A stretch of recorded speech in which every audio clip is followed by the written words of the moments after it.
Assalamualaikum warahmatullahi wabarakatuh. Jadi di sini saya akan membuat sebuah IRD tentang sistem manajemen perpustakaan sekolah, yang dimana terdapat entitas pegawai, penggajian, dan juga entitas cuti. Yang pertama kita buat entitas utama, yaitu entitas pegawai.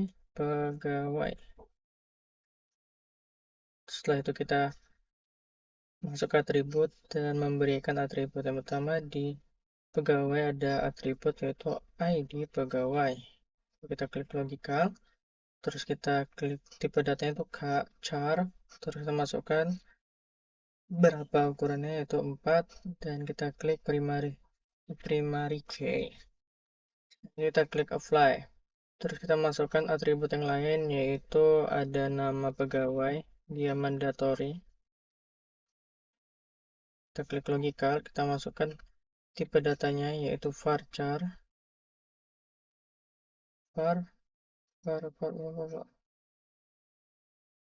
Varchar kita masukkan ukurannya yaitu 255 dan mandatory. Selanjutnya yaitu alamat. Alamat itu dia opsional. Di sini kita masukkan tipe datanya juga varchar. Di sini kita masukkan 255. Dan di sini tidak kita centang karena dia opsional. Kita klik apply. Baru kita buat entitas baru. Jadi pegawai ini merupakan supertype yang bakal memiliki subtype yaitu pegawai tetap yang memiliki atribut yaitu gaji harian, gaji bulanan. Di bulanan. Kita klik logical, kita masukkan tipe data itu desimal. Desimal itu artinya bisa, kalau gini, dia artinya bisa menampung sampai 10 digit. Jadi setelah koma pertama Jadi setelah melewat koma pertama, setelah koma, maka dia akan menampilkan hanya 2 digit. Yang scale-nya. Baru kita klik mandatory, kita apply, klik OK. Selanjutnya kita bikin entitas lagi yaitu pegawai harian.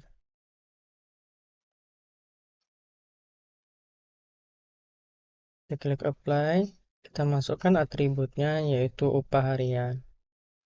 Upah harian. Kita klik logical, kita masuk ke sini varchar, desimal. Desimal di sini 10 dan di skala 2. Kita klik mandatory dan oke. Baru kita klik di bagian entitas yang dua ini, pegawai tetap dan pegawai harian, dan kita masukkan di bagian supertype-nya, kita klik pegawai. Kita gini lagi atribut general masuk pegawai. Nah, artinya di sini supertype-nya itu pegawai dan subtype-nya yaitu pegawai tetap dan pegawai harian. Selanjutnya yaitu kita membuat yang namanya rekursif, yaitu pegawai ke pegawai atau berelasi ke entitasnya sendiri. Kayak gini. Nah, sini memimpin. Setiap pegawai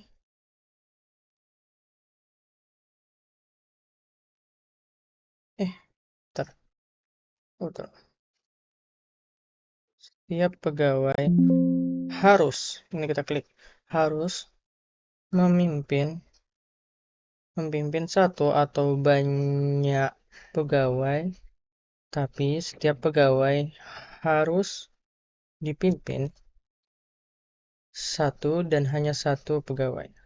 Oke, selesai. Baru kita bikin lagi entitas baru, yaitu entitas buat penggajian atau gaji. Penggajian. Nah, di sini entitas penggajian memiliki atribut yang pertama, atribut primary key, yaitu ID penggajian. Logical, Terus dia di sini memiliki tipe data yaitu char. Kita masukkan ukurannya itu 4 dan primary key.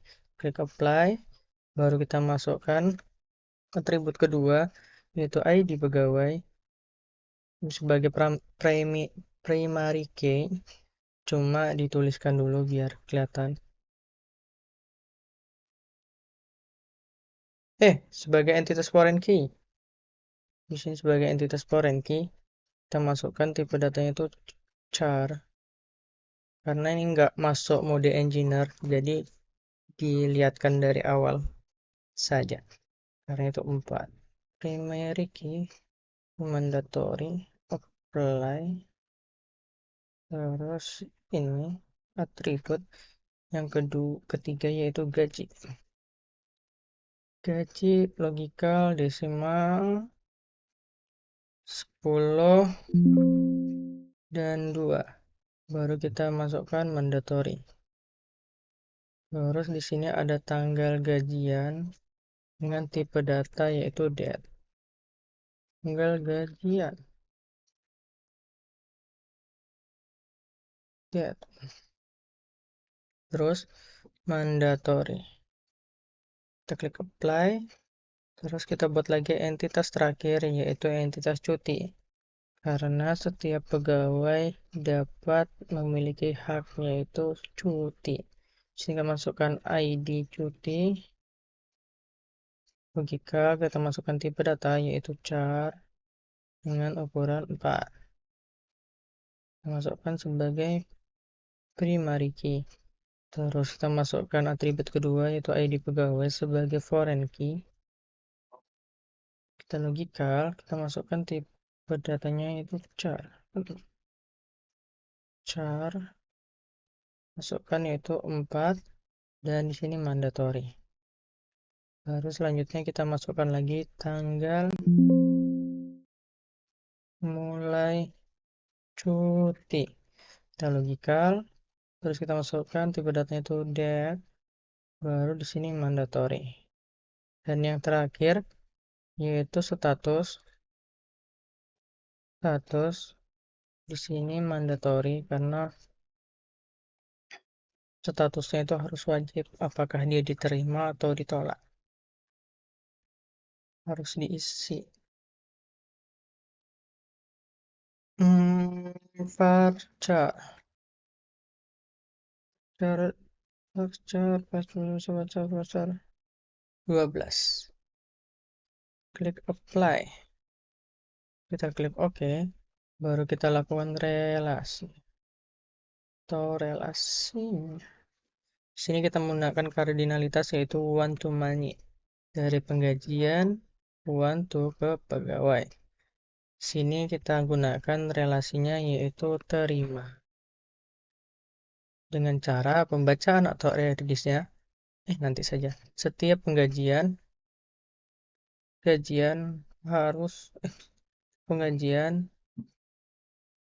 dapat diterima satu atau banyak pegawai,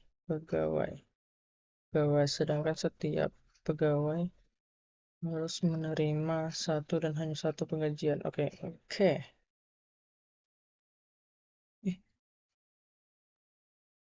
Mandatory semua dulu. Terus di bagian bawah bagian cuti kita pakai one to many juga. One to many. Cuti ke pegawai. Setiap cuti diajukan satu atau banyak pegawai dapat diajukan. Ajukan. Setiap pegawai harus mengajukan satu dan hanya satu cuti. Oke. Terus kita pakai show tables.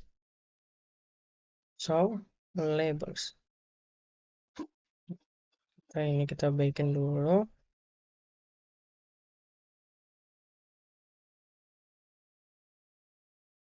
Nah, selesai.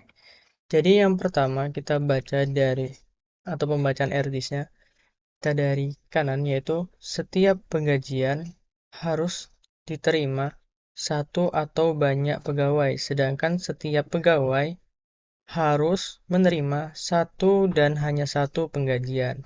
Selanjutnya di bagian bawah cuti ke pegawai. Kita turunkan dikit.